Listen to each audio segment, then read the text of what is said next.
undue haste and without care in promoting and pushing these forestry projects at the expense of Alberta's environment. Now the federal government, Mr. Speaker, has come in to clean up the mess. My question to the Deputy Premier is this: is the province of Alberta suing the federal government to divert attention from the fact that you haven't done the job that you should have been doing for the environment to protect Albertans? Mr. Speaker, the Honourable Leader of the Liberal Party should know better than to rely on press reports about suing anybody. No legal action has been instituted. No legal action is contemplated. This is a matter of fact. The members opposite are making a great deal out of this alleged concern, because what has happened is this, and the Minister of the Environment has been careful to point this out over the last several days in question period, although members of the opposition don't seem to want to listen. For 3 years, there was an agreement in effect between the Government of Canada and the Government of Alberta, whereby each government would refer to the other environmental impact assessments. During that period of time, 28 projects were referred by the Government of Alberta after our process had been put in place to the Government of Canada, and every one of those environmental impact assessments done by the Government of Alberta was approved by the Government of Canada. At the same time, 18 environmental assessment projects undertaken by the Government of Canada within Alberta were referred to us for consideration, and in each case we approved of the impact assessment undertaken by the Government of Canada. Over a 3-year period, therefore, a perfect record was achieved in terms of environmental impact assessments. And for the opposition to say that it was not effective is totally and utterly and completely wrong. Get their facts right before they come into this assembly and try and confuse the people of Alberta.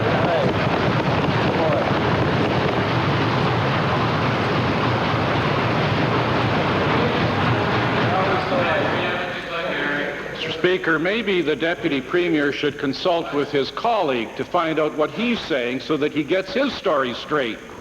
I'd like to ask the Deputy Premier this: why would his colleague on Wednesday say that everything is fine and we're cooperating, when in fact it now appears clear that the lawyers for the government, for the province of Alberta, have been preparing a case to sue the federal government so as to stop them from doing what should have been done in the first case? Right on. Once again, the Honourable Leader of the Liberal Party shouldn't believe everything he reads in the newspapers. There has been the closest possible consultation between my colleague, the Minister of the Environment, and my department, and the other departments of government with respect to renewing the agreement I referred to.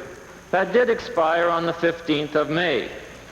An element came into the situation which we did not anticipate, that being the decision of the federal court on the matter of the Rafferty-Alameda Dam situation. Now that that is in place, it is clear that any responsible government will try and deal with that before the agreement is renewed. And negotiations are underway between the Government of Canada and the Government of Alberta towards renewing that very effective agreement, which, as I said, had a perfect record. Now, Mr. Speaker, I am being constantly interrupted by the member for Calgary Mountain View, which is his usual want. And Minister, perhaps we could have the final supplementary, Glengarry. Mr. Deputy Premier, are you prepared to muzzle your colleague then and stop him from running around like a PR huckster and talking nonsense when in fact you're giving a different story than he's been giving? Right. Mr. Speaker, Mr. Speaker, there are none so deaf as those who will not hear. And the Liberal leader is one of the prime examples in that regard. The Honourable Minister of the Environment has come into this Assembly day after day after day and told the truth. And if the Honourable Leader of the Liberal Party doesn't like hearing the truth, that's just too bad for him. We are not in the process, Mr. Speaker, of suing anybody.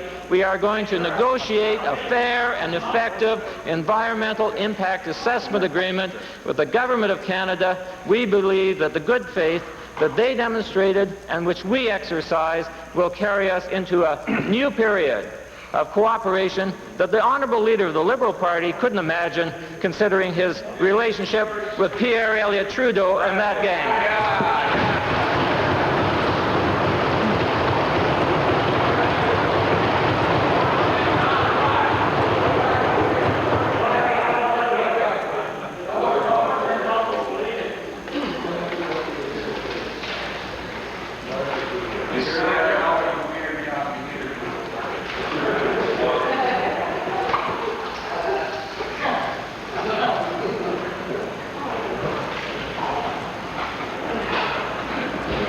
Redwater Andrew, followed by Calgary Forest Lawn, Calgary Northwest, Calgary Fish Creek, Edmonton Calder, Edmonton Gold Bar, Rocky Mountain House, Edmonton Millwoods, Calgary Buffalo, Smoky River, Calgary Mountain View, West Loch Sturgeon, and anyone else. Redwater Andrew. Thank you, Mr. Speaker. My question today is to the Minister of Economic Development and Trade. And again, concerning the construction of the pulp and paper mills in northern Alberta. As you know, Mr. Speaker, we've heard a lot in this House on the economic or environmental concerns and the potential problems that they could result in when these mills do come up. But let me tell you, Mr. Speaker, I think that both opposition parties are the ones that are creating these environmental problems, and I repeat once more, it's the opposition that's creating these problems. Thank you, Honourable Member. Mr. Speaker, well, I guess it's fun day in question period. Mr. Speaker, we haven't heard much about the economic boost that this would create in the province. My question is to the Minister. Would the Minister indicate to the House or tell us if there is any indication or potential of a spin-off industry or industries with these pulp and paper mills in the surrounding areas?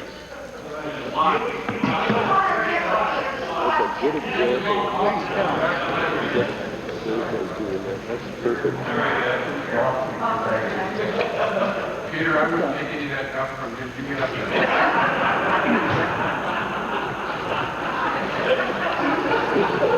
About the answer.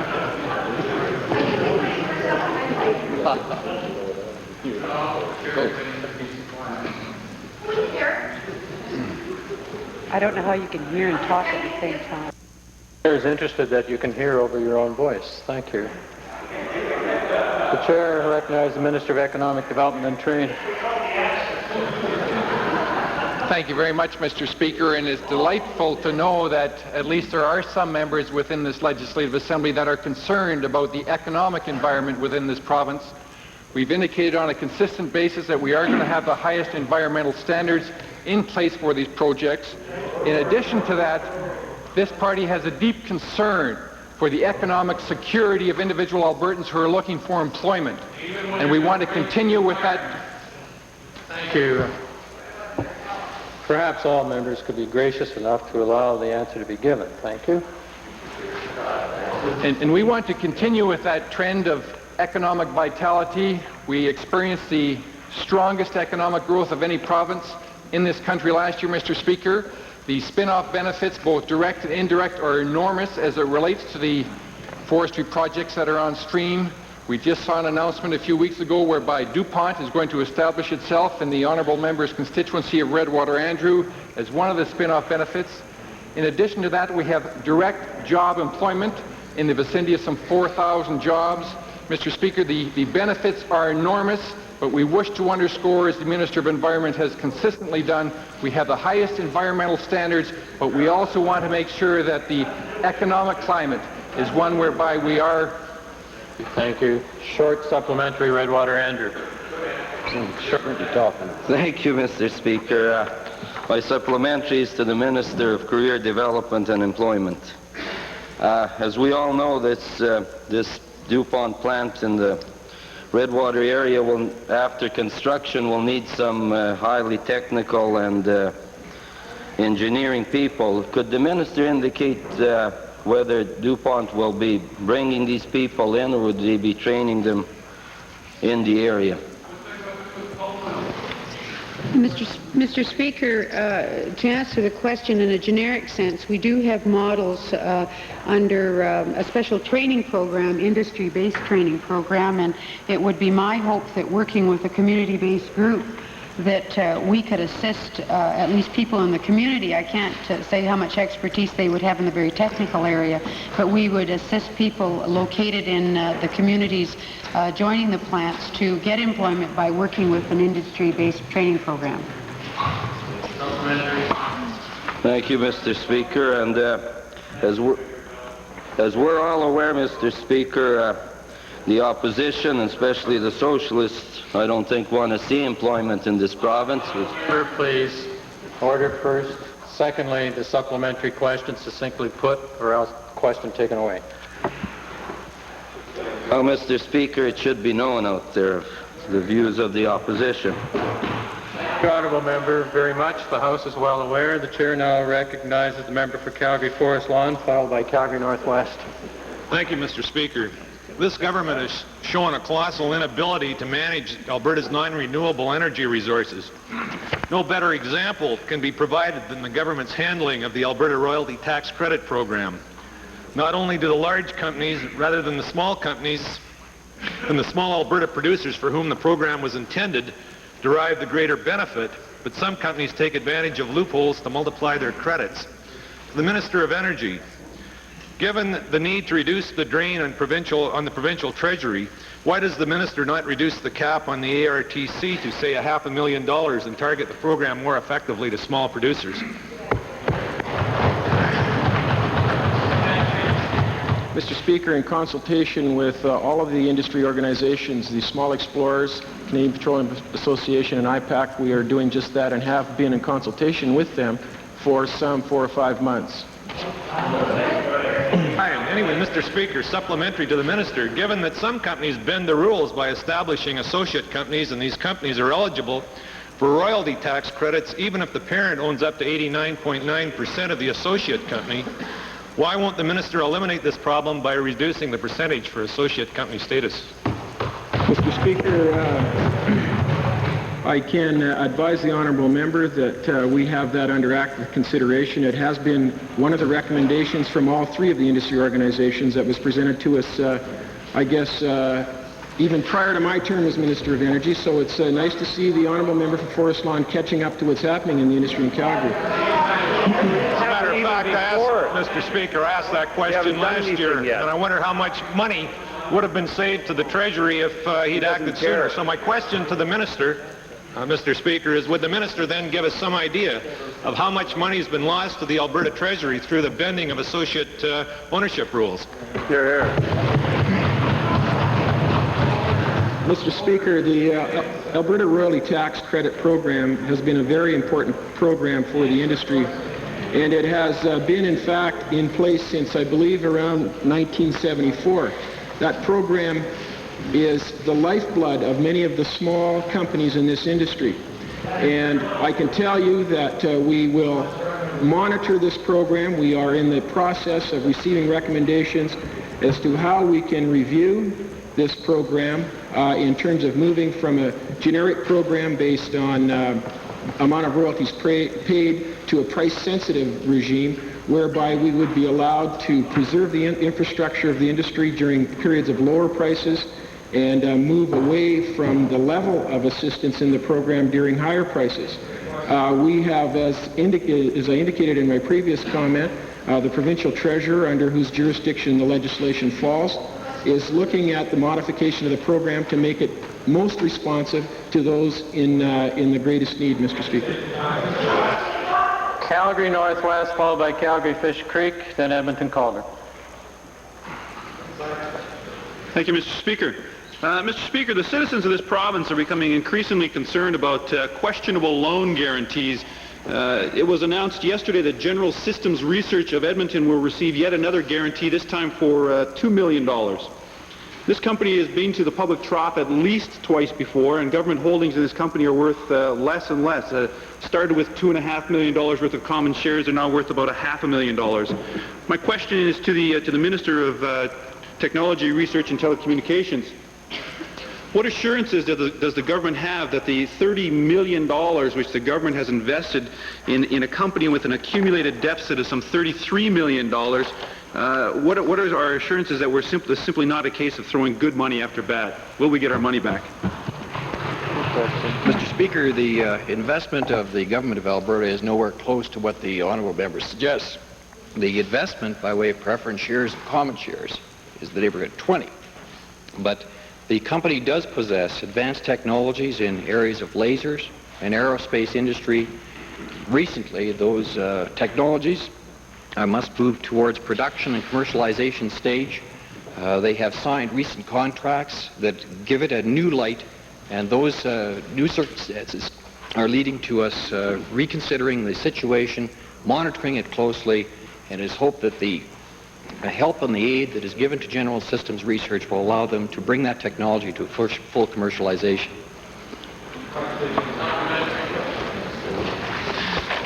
Will the minister explain then why the government continues to pump more money into this company time after time when the private sector has shown little inclination to do so?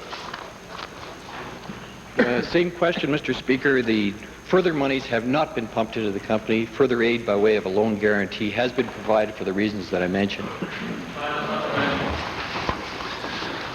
My final supplementary, Mr. Speaker, why does this government then hold $15 million worth of preferred shares, as indicated in their annual reports, when there is almost no potential for return, and when there are many other companies in the province that could benefit from provincial aid and would likely give us a return on the money we put in from the public purse? Same question again, Mr. Speaker, but I must indicate to the honourable member that in the laser division, a real breakthrough has occurred in the sale of a prototype laser cutter to Russell Corporation of Alabama. It's a technologically acceptable move in the research area in the textile field. It is one that has given an indication of further orders from Russell Corporation, a corporation employing 11,000 people in Alabama. Further prospects are very, very encouraging there. In the aerospace industry as well, they have now signed contracts with McDonnell Douglas, with Boeing, longer-term contracts that will bring the technology, the advanced technology that General Systems possesses to a commercialization stage. Fish Creek, followed by Edmonton Calder. Mr. Speaker, in response to a question raised by the member for Edmonton Glengarry yesterday regarding natural gas prices, the Minister of Energy made some fairly bullish comments that, frankly, Mr. Speaker, demand some justification in the House. My question to the Honourable Minister is on what data or specific developments and projections does he base his optimism for natural gas prices and exports? I did touch briefly in kind of a circular way in this matter yesterday. I should point out to the honourable member that I appreciate his ongoing interest in this particular area that's so vital to the Alberta economy. Firstly, one of the things that is so very important to us is the nature and vibrance of the United States market for our natural gas. We export into the United States in excess of 1 trillion cubic feet of natural gas. And, Mr. Speaker, I should say that we are capable of producing much more gas, particularly given some recent finds in this province. At the same time, Mr. Speaker, in the United States, domestic production was approximately 16 trillion cubic feet, with new discoveries accounting for about 7 trillion cubic feet of natural gas. That's approximately at a rate of about 45% of domestic production. So you can see that there is a great deal of interest in our natural gas. We are simply confined by pipeline capacity, Mr. Speaker, and I can tell the honourable member that there are some $6 to $10 billion worth of pipeline expansions into California, the Midwest, the United States, and the Northeast, vibrant Northeast market. On a directly related matter, Mr. Speaker, and flowing somewhat from the question raised by the member for Forest Lawn regarding Alberta royalty tax credits and the minister's recent speech in Calgary outlining his intended changes to the RTCs, can he realistically report to the House as to how these changes will impact both industry activity and profitability? Mr. Speaker, it was extremely unfortunate that a Southam Wire story out of Calgary on comments that I made in a prepared speech that was distributed to the media had indicated that the royalty tax credit program would come to an end in October 1989 along with the crude oil royalty holiday. That is simply not true, Mr. Speaker. That program has been around, as I indicated earlier in question period, since 1974. The program will continue to be around. It will be in a manner that is more related to price sensitivity. We are moving to price sensitivity regime on January 1, 1990 with the input and advice of industry, and the consultation process has been extensive.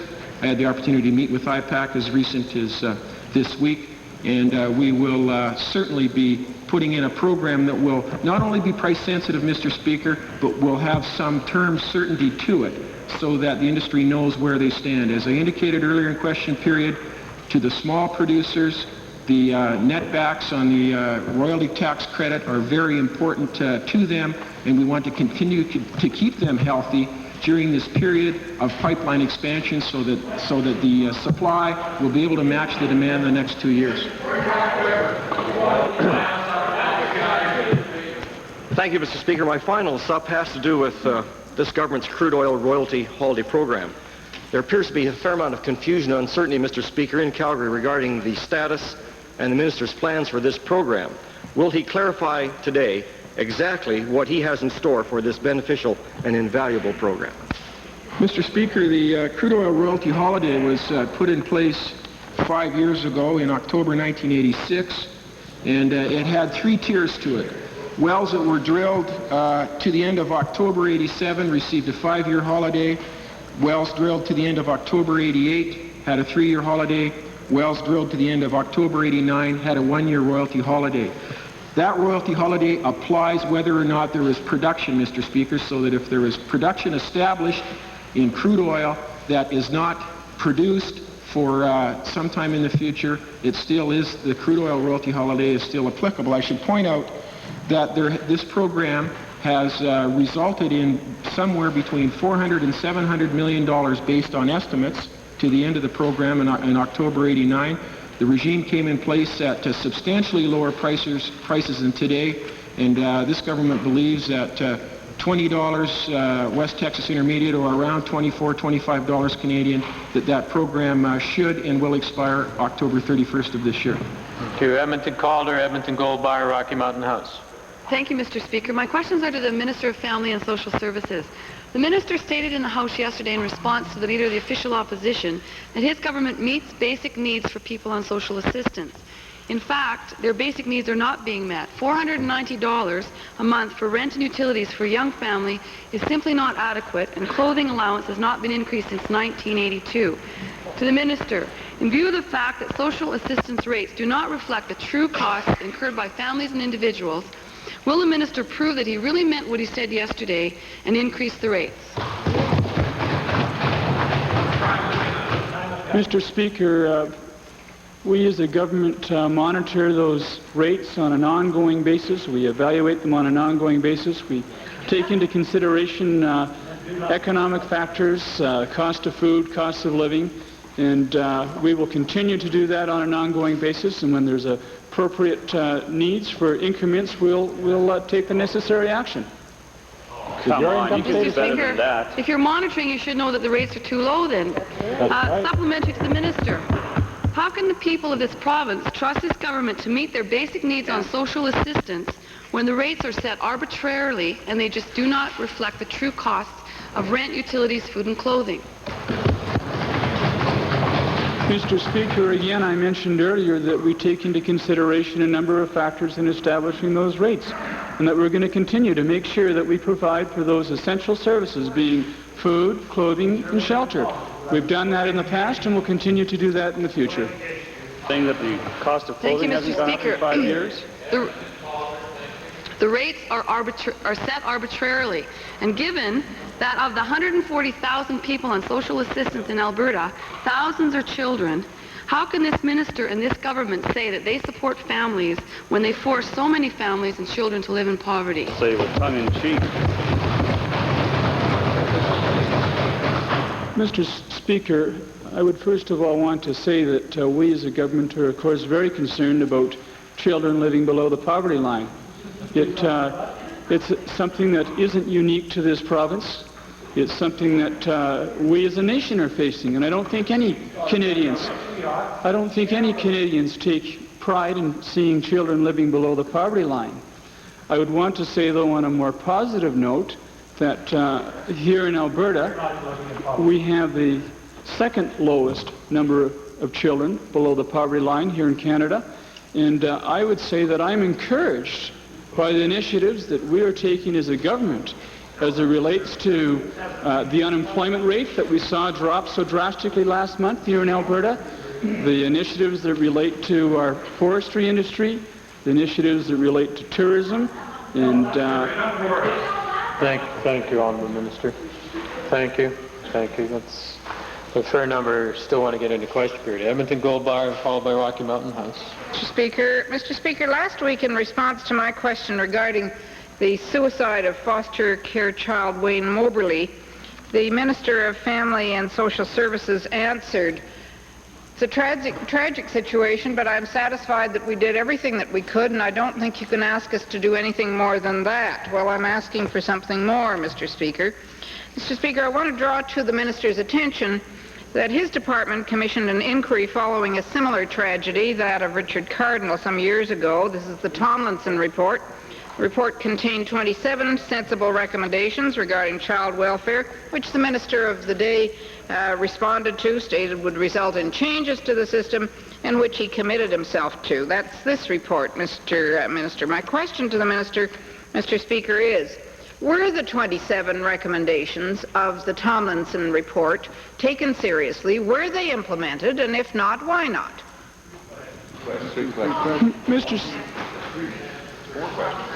Mr. Speaker, a number of questions were thrown out there. I would want to say that this member is really stretching it to try to compare the Cardinal situation to the Moberly situation. In terms of the report that she's made reference to, it was an excellent report, and we've already implemented a number of those recommendations. Mr. Speaker, you don't have to get mad just because you don't know the answer. The answer is no, they have not been implemented. Mr. Speaker, does the department have a special methodology and a team to identify these high-risk children who are in foster care and to give backup to the regular workers who already have a high caseload? Do you have the team? Is that one of the ones you put in place? Mr. Speaker, I know that the member was somewhat embarrassed over her preamble, and she likes to start off by trying to take an inappropriate shot. But again, Mr. Speaker, this department has implemented a number of initiatives, and a number of those initiatives were very apparent in the way that the Moberly case was handled. Supplementary. Mr. Speaker, it's not working. My final supplementary is, are all workers, all child welfare workers, given the Tomlinson recommendation for suicide prevention and training programs, are they regularly given that training program, Mr. Minister? That's part of your department as well. Mr. Speaker, we have some very capable child care workers here in the province of Alberta. We're very fortunate to have some very well-trained, very caring, and very committed individuals. And those individuals face some very challenging choices and decisions on a daily basis. Again, in the Moberly instance, I'm I'm very appreciative of the extra commitment I think that the individuals made in that particular situation. Again, I mentioned that a number of the implementations as it related to the Cardinal Report were in place. And I'd like to talk about that as it relates to the Moberly case.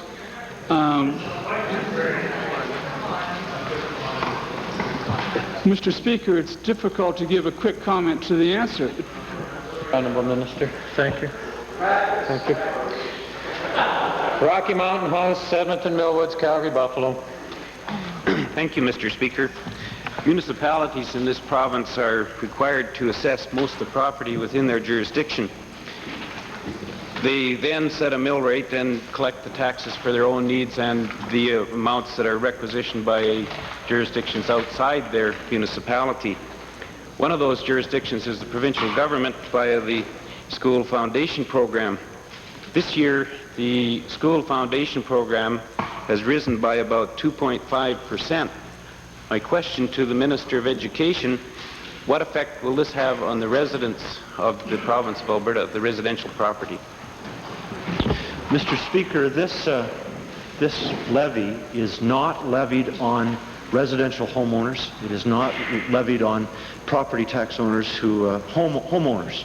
It is levied on commercial and industrial property owners only, Mr. Speaker. And the rate has moved from 15.5 mils to 15.9 mils. Thank you, Mr. Speaker.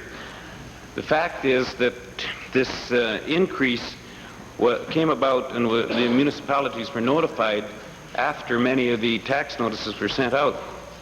In view of that, I would ask the Minister, what action is he going to take, if any? Well, Mr. Speaker, this, as I said earlier, Mr. Speaker, this mill rate is levied by municipalities. It's paid to the government in trust, and it goes into the School Foundation Program Fund, from which the government pays a per pupil grant to all of the school boards in the province. And I might add, Mr. Speaker, that this year that increase is 5.5% increase in those grants to those school boards, the highest of any of the grants that this provincial government pays, which shows and it underscores what the provincial treasurer said in his speech last Thursday, that education is and remains this government's #1 priority. And Mr. Speaker, I do regret that the advice went to municipalities later than it normally has, but we will be expecting municipalities to pay that 15.9 mill rate into the School Foundation Program Fund. Okay, Edmonton Millwoods. Mr. Speaker, Alberta used to be a leader in Canada with its International Development Assistance Program, and yet in this budget that was tabled in the House last week, there was a vicious cut of 34% in that particular program, and that came on top of a 12.5% cut last year, followed by a 50% cut the previous year. So I'd like to ask the Minister of Economic Development and Trade this question. Can he tell us, since that he had no problem finding $4 million for this government's buddy, Peter Pocklington, while he was attacking the International Assistance Program, what other conclusion could Albertans come to except that this government cannot be trusted anymore to work cooperatively with the Alberta's international development community?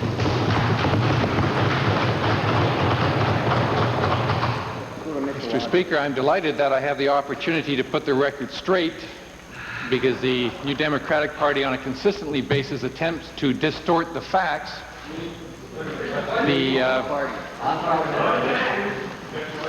The truth of the matter is this province continues to support, in a way unexcelled by any other province throughout this country, our non-governmental agencies, and we are going to continue to offer that support, Mr. Speaker. What I have done, Mr. Speaker, is I've communicated to these agencies, indicating to them that there will be modest reductions in the funding this year. I've also indicated to them that I would very much appreciate their input as to how we can make this program more responsive. And Mr. Speaker, if the honourable member has any constructive suggestions, we would appreciate them also. Going from 7 million to 2 million in 3 years is hardly modest, but I want to ask the minister this. Given that most Albertans would have the concept that a democratic government is one that responds to the citizens of this province, can he explain to us how it is that one letter from Peter Pocklington seems to be worth at least $4 million this year, and hundreds of letters from Albertans don't seem to count for anything with this government?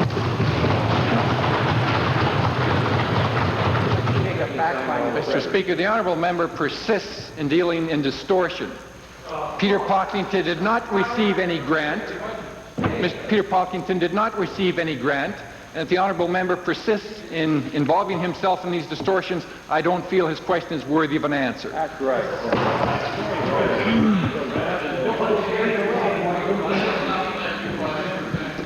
Mr. Speaker, can this minister tell the House why it is that his government has betrayed the trust of the thousands of volunteers who have worked over the years with this government in international development, have donated funds to that program, and now they've sold them out, and he's hacked this program away 3 years in a row? Why have you sold them out? Mr. Speaker, the only trust that's been betrayed in this House is the trust of telling the truth, which the honourable member is not doing.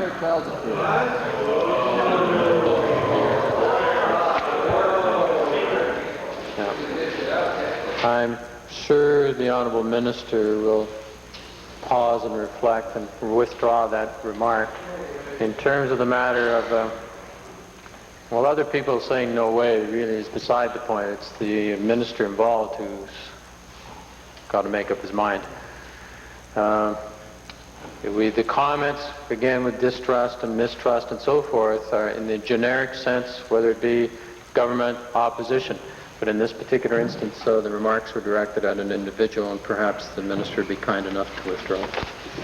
Speaker, if I in any way, sir, have erred, I would more than happy withdraw that comment, recognizing the sanctity of the Legislative Assembly. But let me indicate to the honourable member that we are going to continue, we're going to continue to support in an unparalleled way the non-governmental agencies, recognizing the extremely worthwhile work they do. As I indicated, I did ask them for input as to how we can continue with that strong support, recognizing that our means are somewhat more modest. I would also point out to the honourable member, in the event that he is sincere in his desire to pursue this matter, we look forward in doing so when my estimates are before the House.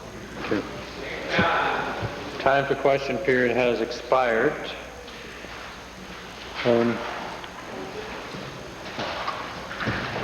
There's a question that the chair must ask. Minister of Environment, yesterday a matter was raised and the minister was prepared to give additional information.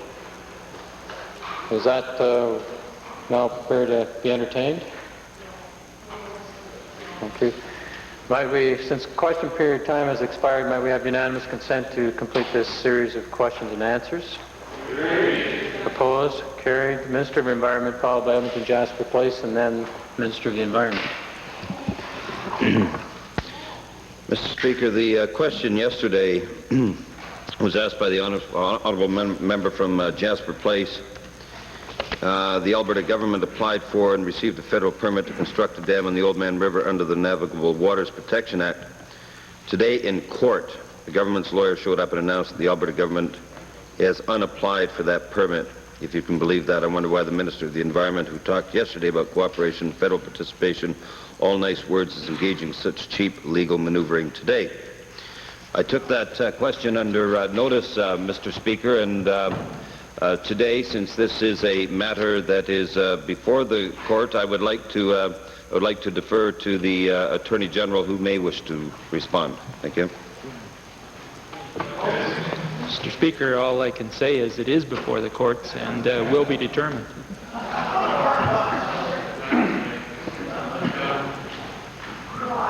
Judici, on that aspect, Edmonton Jasper Place, with regard to the general issue.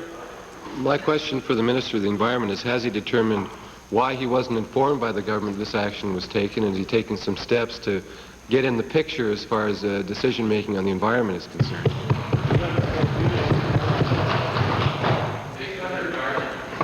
Well, very simply, Mr. Speaker, I was in caucus all morning.